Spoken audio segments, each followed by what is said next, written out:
Shalom almal. Rabbi Shapira hier vir 'n baie spesiale Mikrot hierdie week. Ons is in Parashat waar dit gaan aan hierdie week, wanneer Moshe die slegte nuus ontvang dat hy nie die land kan binnegaan nie as gevolg van die sondes van die volk.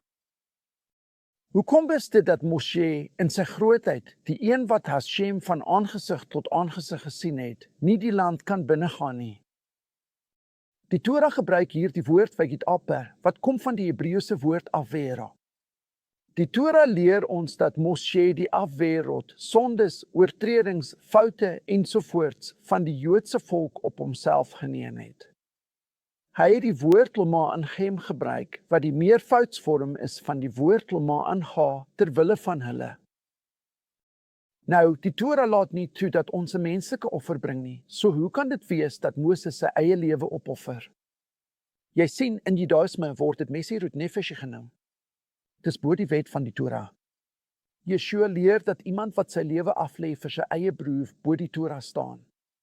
En hier sien jy dieselfde konsep in die Torah.